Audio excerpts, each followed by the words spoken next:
Hello. Ashley and Constantin here. Welcome, welcome. Happy Sunday, everyone. Ashley, you and I haven't gone live together in a couple of weeks now. It's been a busy time for both of us. Yeah. What a topic for today, Ashley. Well, according to you, you're the one who Okay, brought this this is it. topic up. Yeah. It is forgiveness, which, if anybody watches any of my videos, it is the key to everything. It is the one thing I believe that the solution is forgiving, whether it's forgiveness or the two words of forgiving. I love that. And I mean, I knew as soon as this came up for me in meditation, I had to bring it up to you and for us to have a conversation because it seems to be in your wheelhouse. Not as much in mine yet, as I'm still understanding and trying to learn what this means. And let's start. I mean, I want to start perhaps on your end, or if you want, I can start with my take on what forgiveness is. But I would love to hear your opinion based on the Course of Miracles and your studies and your own meditations and everything you've gone through, especially with that beautiful story you got to share this week in one of your videos, which we'll talk about later as well for those interested. But yeah, let's start there, Ashley. Yeah. Oh man, that's such a question, Constantine.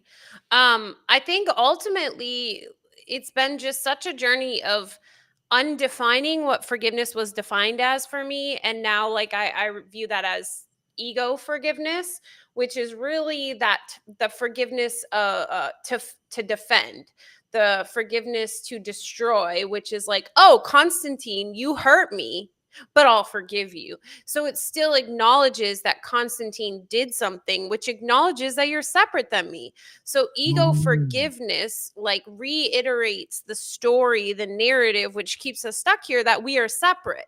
When true forgiveness, which it sounds like it's an action, right? But it's really like a lack of action. True forgiveness is like not buying the ego narrative and instead remembering that in fact we are one and you contain the love of God, so you cannot be impacted at all. So it's like in that moment seeing what it is, what it is. And I know a lot of people are like, but people do awful things to me and blah blah blah. And I'm not discounting that. Things like that happen in the illusion to bodies, but you're not a body. So that's where the true forgiveness is realizing like you are not that body that you are witnessing things occurring to. You are this, eternal being that is the love of God. And so it's really also combined with the separation from the belief in the body, the belief that that is what you are, which again, you and I've kind of like broke this down, and I get so perplexed even for myself that some of the greatest thought leaders right now in the personal development and new age movement talk about the I am presence, and they tell you they're not your body, but the way they tell you to like heal and to step into that I am presence is to get out of the mind and into the body, which to me is like super contradicting, and it makes no sense because you're telling me it's the I am presence that I truly am, but then you're telling me in the next moment to get into my body and that's where it's found, which those are contradicting completely. But that's a discussion for another day. So ultimately, how I view forgiveness today is a lack of action. It's the undeciding to believe the ego's narrative that's going on, the unidentification of the body, and the unbelief in separation. Yeah, so interesting and so different, right? And let me ask you this, like in a lot of practices, and I know I'm going through that to some degree myself, there is the forgiveness of self for things you've done or haven't done in the past. Mm.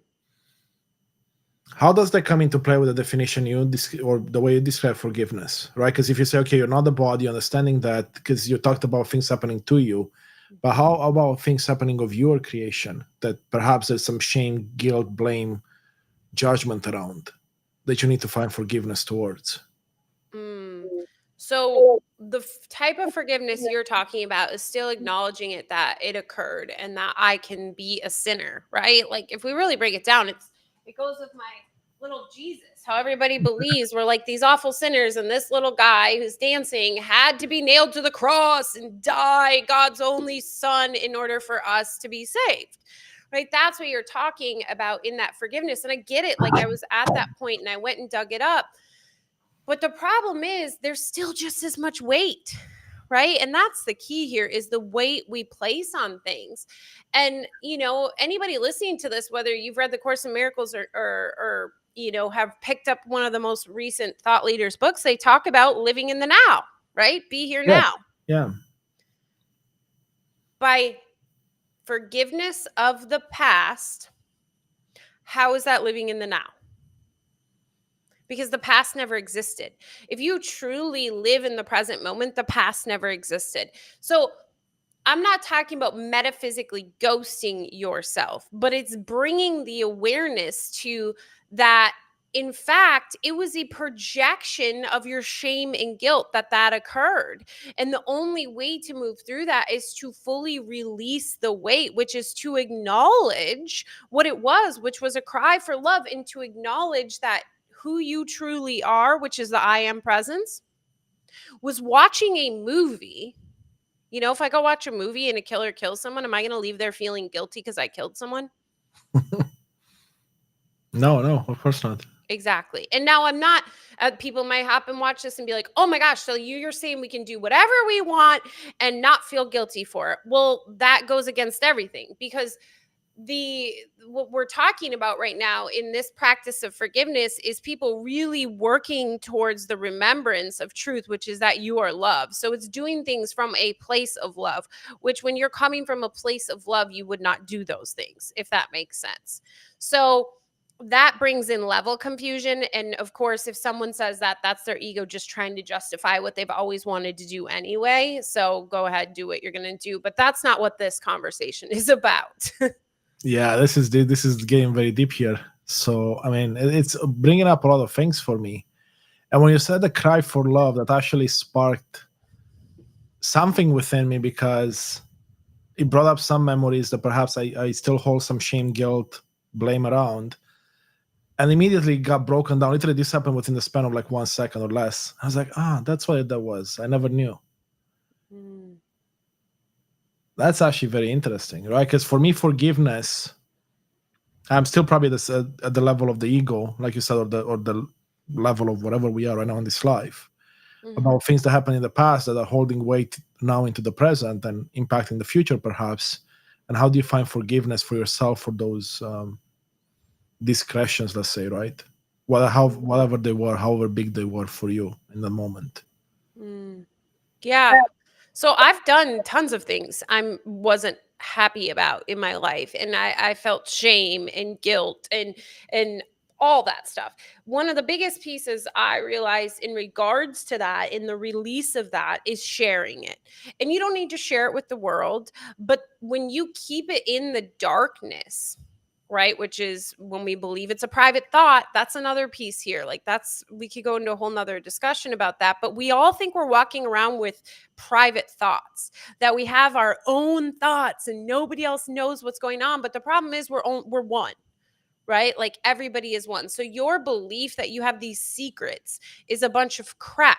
And all your secrets are truly doing, which, if anybody's familiar with Alcoholics Anonymous or the 12-step program, one of their main things they say is your secrets will keep you sick, which is so absolutely beautiful, because it is so true.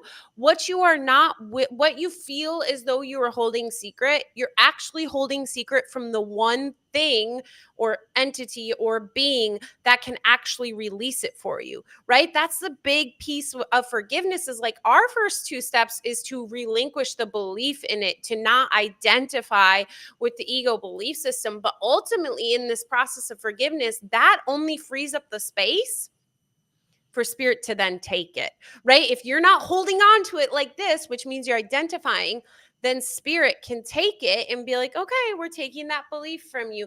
But we're all gripping onto these things so much that like they're just ruling our lives, and including your past discretions. You're holding so tight to it because you feel so much shame and guilt, and really what you're doing is you're creating more shame and guilt, and you're not allowing spirit or your highest self or God or whatever you believe is out there to actually free it from you. And only when you free it from you do you allow the space for the miracle to be received.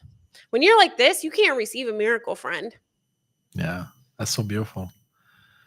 And I Yeah. can definitely see it because through my journey, there was, and I'm wondering if you had this feeling too, Ashley, and anyone listening right now. We have lots of people tuning in. When you go through your daily life, right, and then all of a sudden something happens and it brings up a memory, and you're like, yeah, that's cringe worthy, right? Like you're like, oh, I don't want to remember that. Mhm. And it's like usually something with shame, something with guilt, something with blame. That was my Mhm. case, right? And I had a lot of those come up. Mhm. And it wasn't until I, like you said, sat with them a bit more and brought them up to the surface and allowed to feel into it and let them go, Mm. or let spirit take it in this case, like you mentioned. And then all of a sudden, the weight of that memory or the weight of that, yeah, just went away. And it's like, really, it can be that easy? Well, it's because you became the observer, right? So, one of the greatest ways I think I've heard it explained and how I explain it now is dreaming. So, if you dreamt last night, Constantine, that I ran over one of your dogs, you might wake up this morning like upset or like this heaviness or this fear or something. And then when you think of Ashley, you feel this irritation and you don't know why until you remember, oh, I had this dream last night. And in that moment, you remember it was a dream. And it's gone like that. And all of a sudden, there is no weight around Ashley. There is no weight around your day. That is literally what true forgiveness is. It's the realization that it's just a projection and that you are actually not separate. You are not a body, so it can't happen to you. And that's what you do in that moment with what you just shared, Constantine, is you Mhm. really took the observer role, which is truly what you are, right? A lot of these personal development books and stuff want you to use the observer role in order to gain more things in the illusion, which is just spiritualizing the ego. So it's very contradictory and it puts you on this crazy ass roller coaster of really high highs and really low lows. And it's a really, really crazy time instead of saying, you're always the observer. So if you're always the observer, why would you utilize what you are to gain things in the illusion that you know you're just observing? Right? Wow, that's a mic drop moment right there, Ashley. It's like, Yeah. so what's okay? I shouldn't say, I shouldn't ask what's the answer, but let's dive into that a bit more. So you're using your all observe server to gain things in the illusion to do what? That means you're really truly not understanding the role of the observer in that case, right? The role of what you are to play in this world or in this. Well, wait. I don't. It's not. Yeah, maybe, kind of, but it's almost like you're so aware of the power that the observer role holds that you're like, why not use it now? Why not create all these fake things within the illusion to create fake happiness? Right? Because we're so ingrained to believe our happiness is within the illusion when really you miss the bigger picture. And that's when I have a friend, I was on his podcast once, he talks about um, the picture. But the problem is we get stuck at the frame, and the frame is covered in all these shiny gems and all this stuff. So we're missing the actual beautiful picture that's within the frame that actually matters. Right. And that's what we're doing when we're picking and choosing the observer role. So I wouldn't necessarily say that like these big thought leaders that are utilizing the observer role um don't understand it correctly, because I'm not sure if correct's like even a good Yeah, yeah, yeah. word for that. But instead they're understanding it, but they're allowing their ego to utilize it for gain within the illusion, which actually is so contradicting to what your truth actually is. And again, that's why we end up with so much duality in our life when we use it that way, right? That's why we have the high highs and the low lows, and when life is going great, it's going great, but when life falls apart, it's a freaking mess. Absolutely. But what's the, maybe balance is not the right word here, or the right question. So for me, it would be like, where's the balance in there, right? Because to be able, at least the way I understand it, and I know that we disagree on this part, and that's fine, and I'm curious to see your take. So let's say in the illusion, right now where we are, the material aspect of it allows you to potentially have a broader reach to different parts of you, let's say different souls, right? Different people.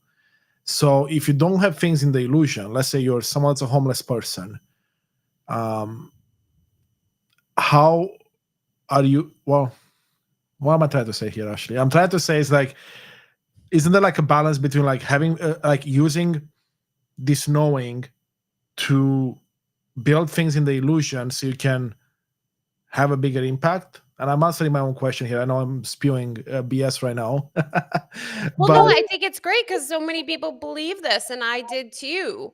Um, and I think the biggest piece is the belief in having impact, right? It only the Course in Miracles says how many children. Oh gosh, how many teachers of God does it take to save the whole? Something like that, and the answer is one. And the reason why the answer is one is because it has nothing to do with manipulating something within the illusion. And it has everything to do with finding your way back to the mind and remembering truth. A homeless man doesn't need things to do that.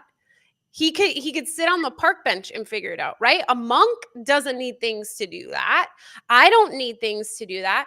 And to be honest, I was actually kind of grappling with this morning because a lot of times on my videos I get people telling me to stop preaching, and it was funny. I said to Patrick, I would much rather be a Baptist preacher than, the Catholic pastor that I fell asleep at when I was a child. But that's besides the point. But I was really leaning into it this morning, and I was like, is that what I'm trying to do, is minister people? And I was like, no, because I know it doesn't matter if other people understand this. What matters most is that I understand it myself. And I don't know how many people are tuning in. You're probably like, you're super selfish. Well, maybe it could be seen that way, but ultimately these videos, these conversations you and I have, what I put on YouTube, our Patreon call, really is my own learning and my deeper understanding. And when I seem preachy, it's because I'm so passionate, and a lot of times it is about moments like this where we've been shared that the observer is meant to be utilized to gain more things in the illusion, or we've been told we're sinners and all that. I get so wrapped up in it because I still have old narratives tied to that, because that's what I was raised on, right? I was raised that, you must repent and be small and not voice what it is you want, but do for everyone else. Like, those are my narratives that I'm in the process of grappling through. And for me, I'm a verbal processor. So these videos, these conversations, all of that is my way of processing at another level. And I do one-on-one coaching, and I have my mastermind too. But ultimately, those are people that resonate with this style, and they resonate with the space that I provide. But ultimately, I know they're me, right? So I show up for them as I would want someone to show up for me. yeah, I don't know. I kind of went on like this rabbit hole. Other than the fact is, like, we feel like we have this grand purpose, but our only purpose is to focus on yourself. Because again, when we're like, oh, I have this purpose, I must change the world, you immediately projected out everything, right? And the only place that anything can change or be remembered, like I'm going to try to work on you using the word heal, because we're not broken, we're the furthest from broken. We just have all these extra layers on us that we've got to take off. And that's all that we need to do here, is do our own work. But the second we're like, I need to save everyone else, is really kind of an opportunity to be like, what are you ignoring within yourself that you need to go do in someone else that you're not willing to do for you? yeah. I love I it. mean, I was at that place. I was like, I'm going to build an empire. I'm going to save the world. I'm going to make sure everybody does mushrooms. I'm going to send them all these books and blah, blah, blah. Until I realized, like, shit, that's because there's still stuff I'm not willing to look at within myself. Yes, and that resonates so deeply. When I began my journey, right, and through my coaching and the events I run and whatnot, one of the big parts of what I talk about is purpose. Mhm. And when I started on the journey of purpose, it was all very external, meaning, oh, your purpose as a human being is to be in service of others. Mhm. And however service looks like to you, it's fine, right? And almost everyone in the space talks about it being external of you. And I Mhm. think a few months ago now, I realized, wait a second, it starts, to me at least, it starts with you first. And by doing the work on yourself is how your purpose now gets to show itself to everyone else and then impact the rest of the people in your life. However, it could be one, it could be a million. Mhm. And that's what I'm hearing you say as well. I don't want to paraphrase fully what you said, but to me, it feels the way like it starts with you. Your purpose is whatever it is, your path in this life, that, the forgiveness you mentioned, or whatever you believe in. But it starts with you, because once you do that, then you can give that freely out. Don't give, like, just shine it freely out to the world as well. Yeah, I mean, it's always you. I don't even think it starts with you. It just always is you. And the second we start to think like, oh, I've done my work, now I can shine, is the second that you really are on the opposite side of that spectrum. And so it is always you. I mean, my focus is always myself, my deeper understanding, my deeper unwinding. Yes, again, in the process, I'm walking with others on their journey, but my focus is never like, okay, now it's time to be the light. It's like, as long as I'm always working on myself, I know the light just is, right? Exactly. Yeah. Yeah. It Yeah. just is a piece of that. So, and but the cool thing about this is like whoever's tuning in, um, our purpose is forgiveness. So forgiving or forgiving. So you're either in the process of giving or you're in the process of forgiving, and you can do that through any profession, right? We all think we have to become these coaches or these thought leaders in order to have impact, but the truth is not that. And that's why too, like the homeless guy can have just as much impact as, freaking Tony Robbins or Jay Shetty, because it's all happening at the level of the mind. He can actually have more impact, most likely because he's really more open, I think, to opportunities of moving out of the ego. He isn't stuck in that rat race, but that's missed. We think that, oh, I'm only fulfilling my purpose if, like, literally going to the grocery store and showing up with a mindset of this is forgiving, whether it's giving or forgiveness, is massive impact. And I think today, oh gosh, there's just so many things, yeah, in regards to like, yeah, I don't know. That's a rabbit hole that we're probably not wanting to go down today. You said, I want to go back to something you said that was really interesting to me, because I think I feel like I finally understand more. So, the difference between, let's say, the homeless person and someone like Jay Shetty or Tony Robbins that has an influence with millions and millions of people, right? Mhm. But that influence is at the level of the ego. Now I understand the way you described it, because before I was like, well, yeah, of course, someone that, you would want to get to the people that are very influential because they have a chance to impact so many people. I used to think that too. Right. And then now it's like, oh, but the person can. But actually, okay, let's go back for a second. But there's only one person here is the biggest piece. There's only one mind here. Well, yeah, there's the oneness piece. Okay. So you were all one. But then from that one, like the rays of the sun, and then you go, like you expand, and there's, billions of us right now, however many in the universe beyond that.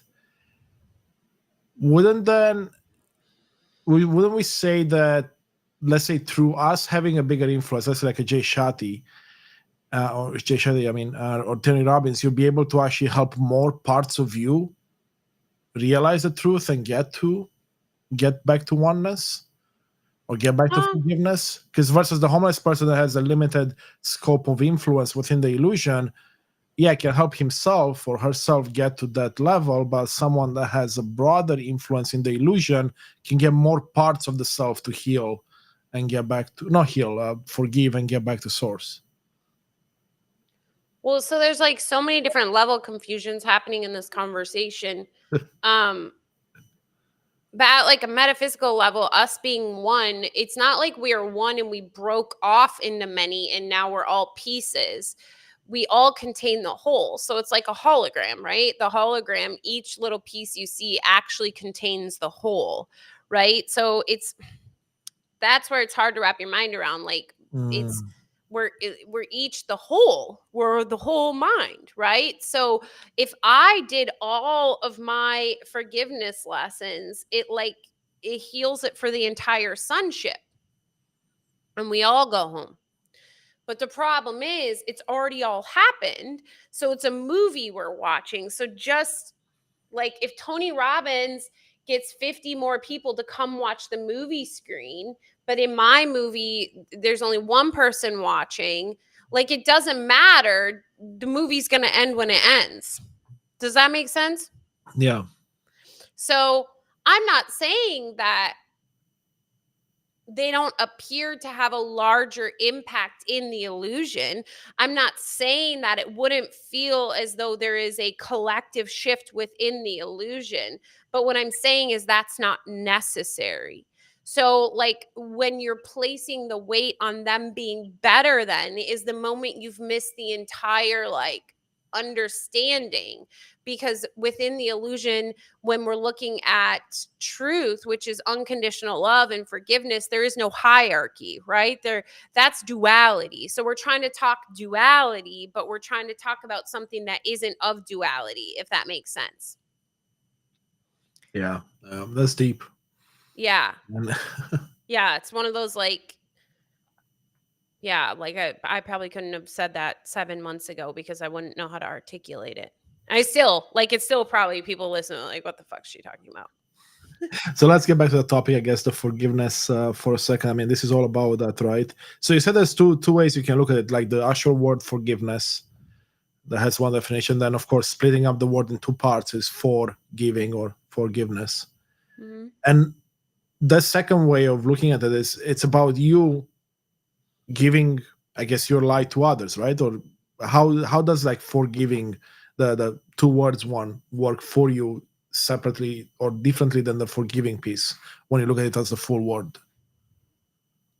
Well, because it's just always giving, forgiving. Um, and giving is receiving. So in teaching is learning, those statements. And the reason why is because we're all one. And like I said earlier, what you hold on to is what you're not willing to either let go of or to actually receive, if that makes sense. So like if I have all this knowledge and I think I'm keeping it private from you, I'm actually keeping it private from myself because we're all one. So in forgiving is just really this open, like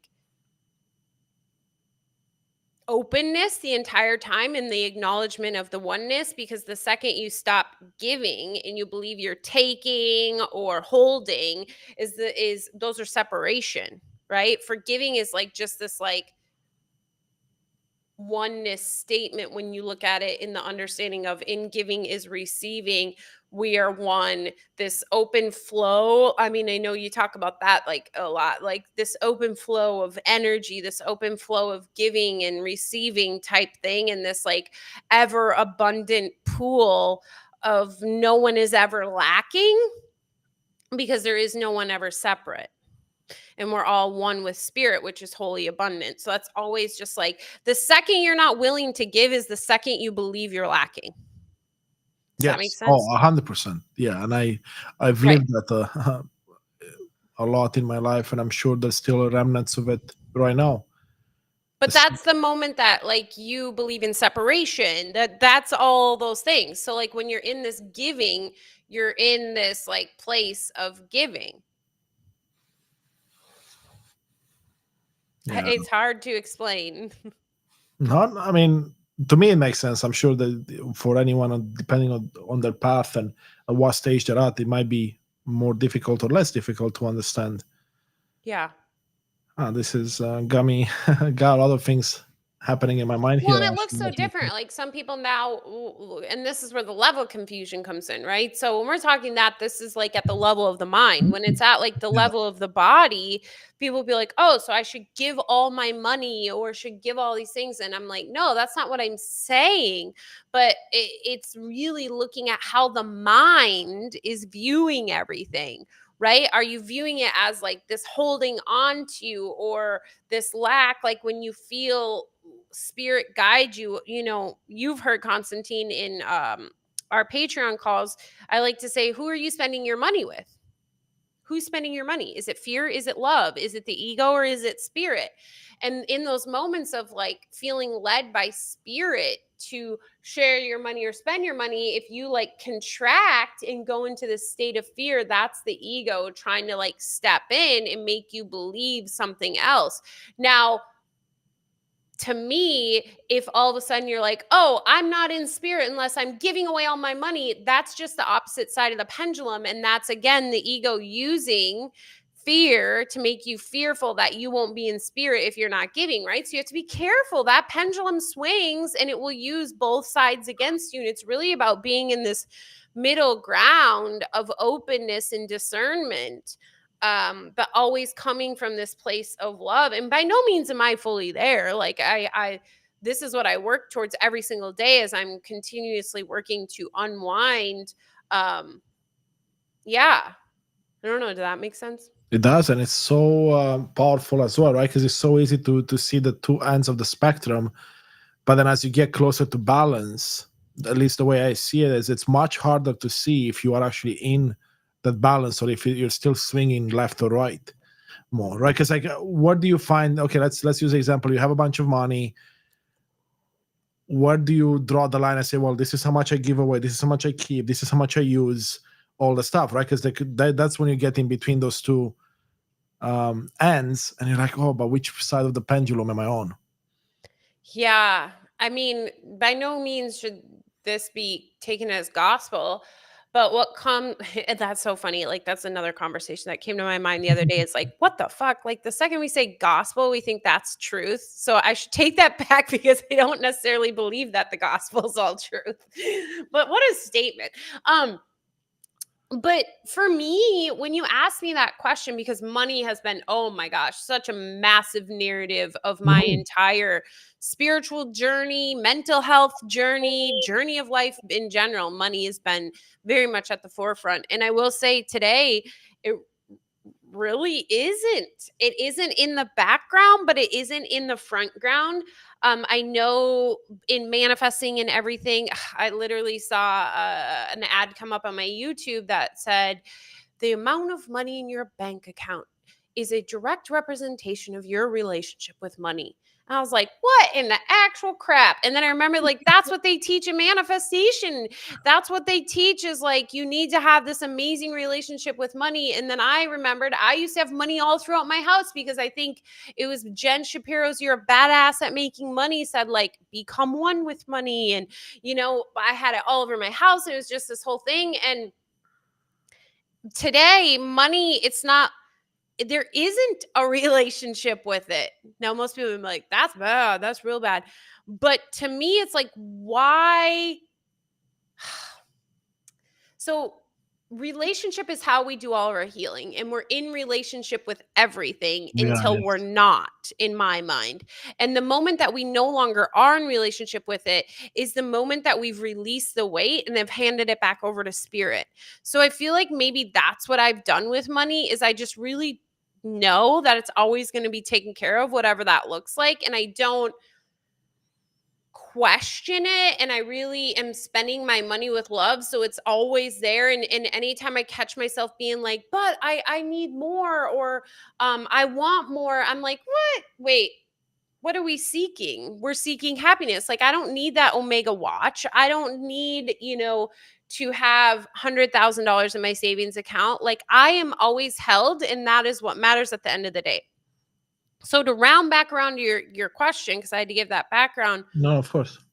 is if I caught myself having that conversation with myself, that would be a red flag for me personally, of like, ooh, okay, we've put a lot of weight back in the money category. It's time to do some unpacking, handing back over to spirit.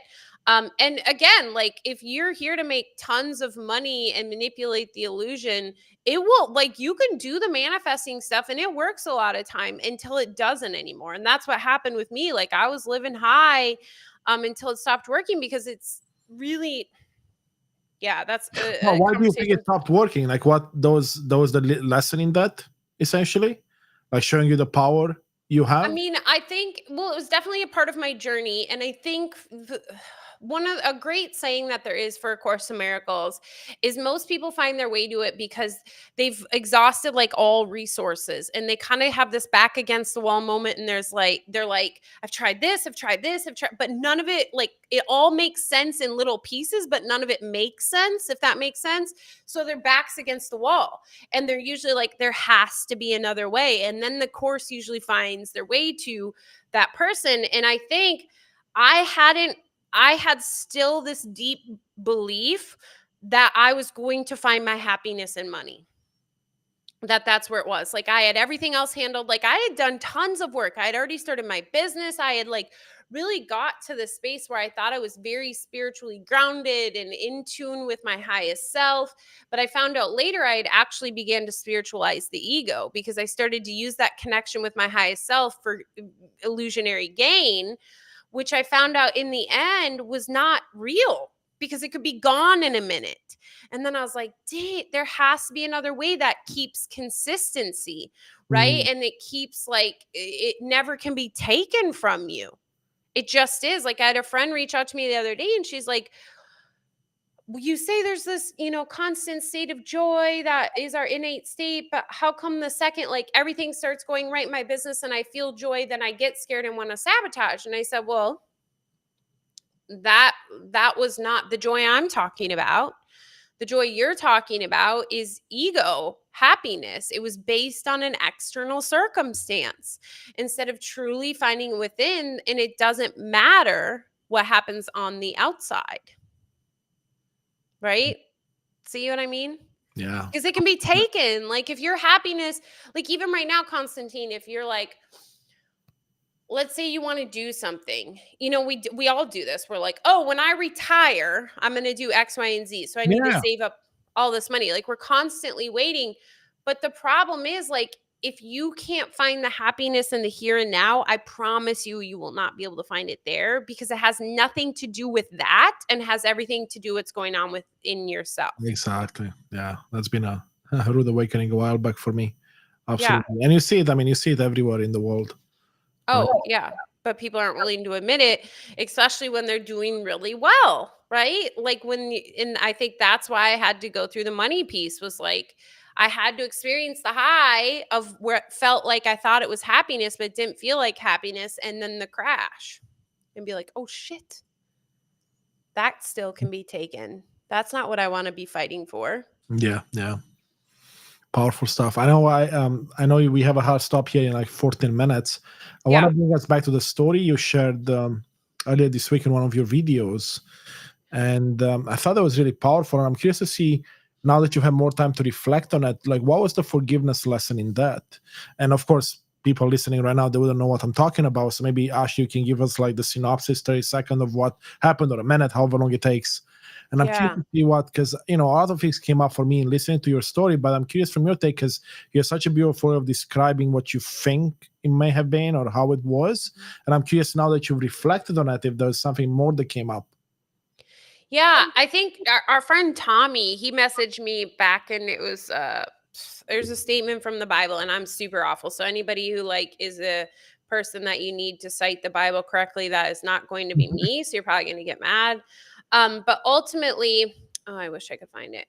Tommy. It was the, oh, here we go. If you If you okay, ask and it will be given to you. Seek and you will find. Knock and the door will be open to you. For everyone who asks receives.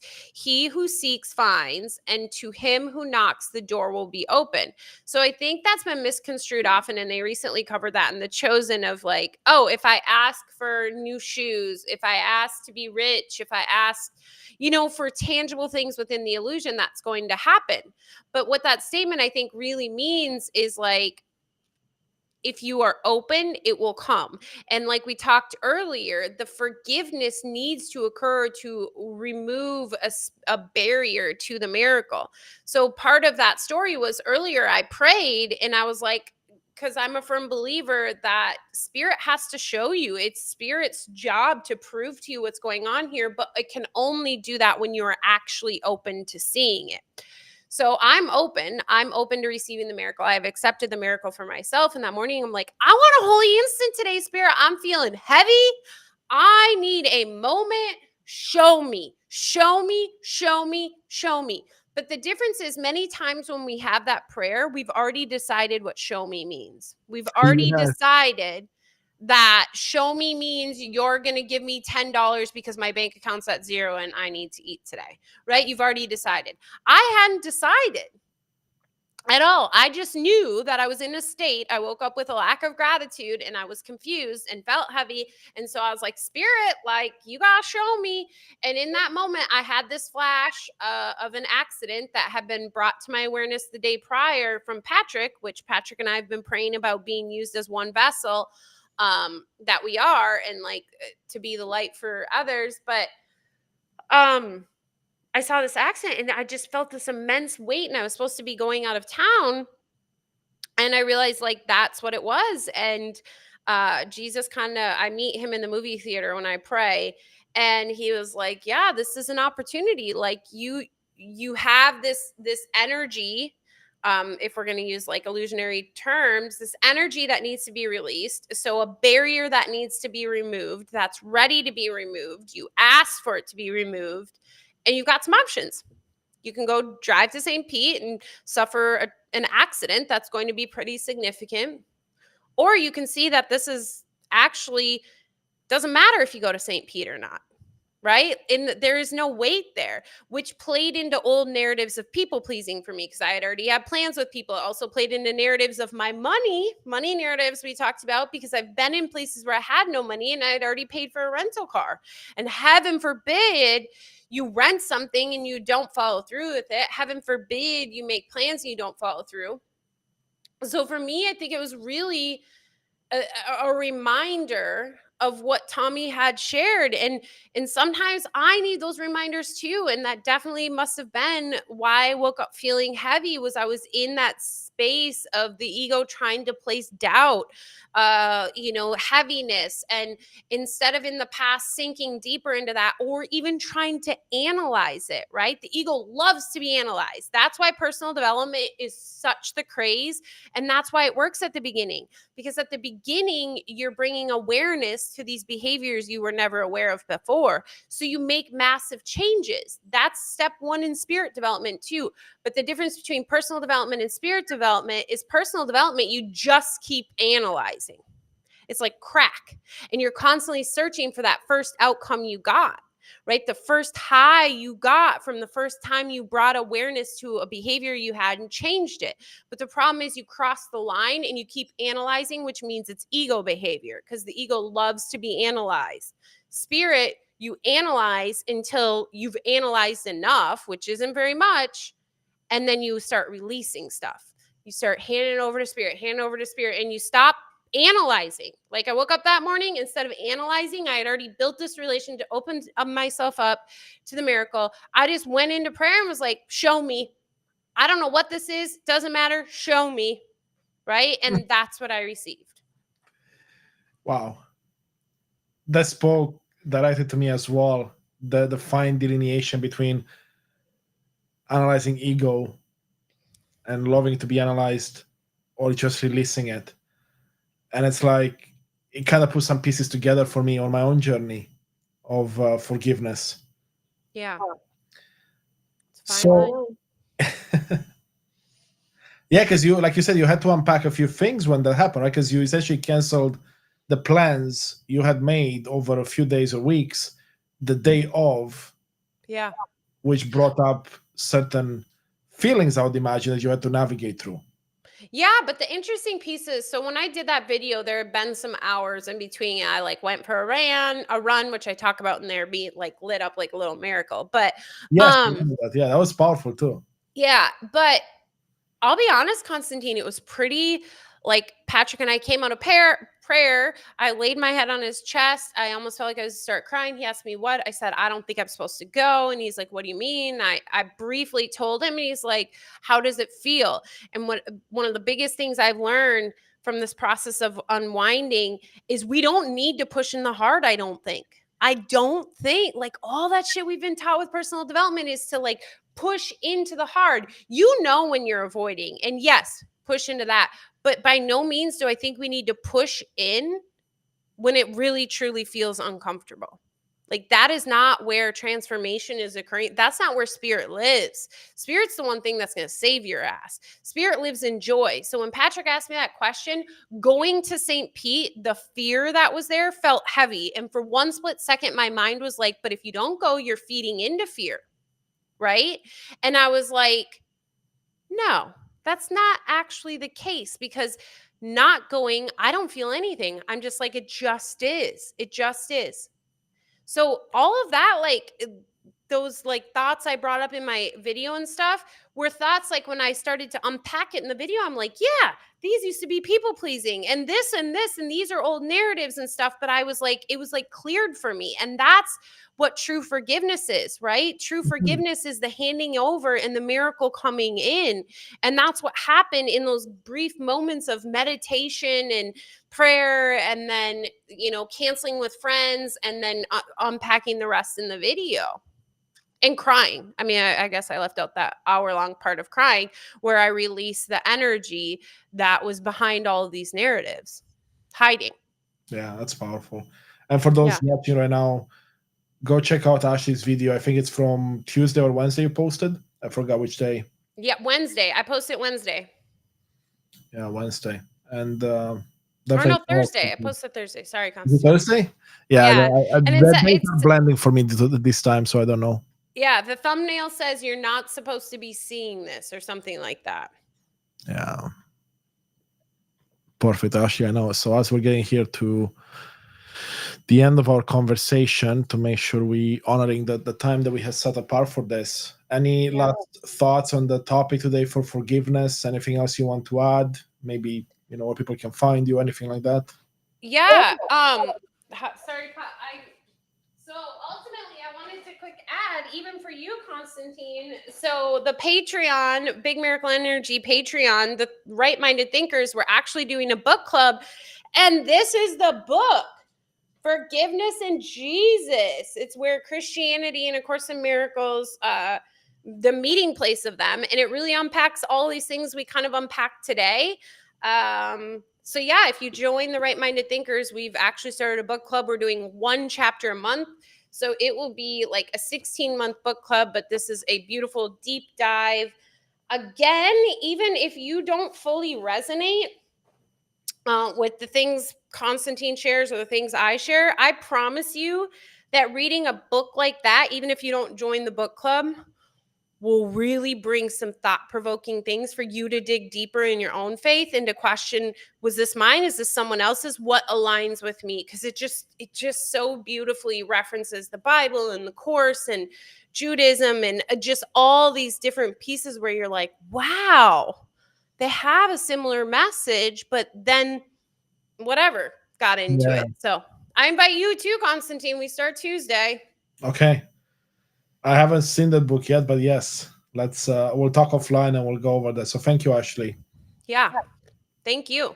And I guess next week we're doing the Patreon call, so it's not going to be on YouTube.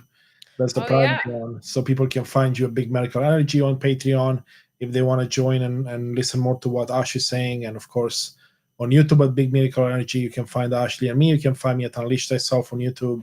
And I have a big event coming up on July 18, which you'll be able to find more info about soon. But other than that, have Yeah. an amazing Sunday, everyone.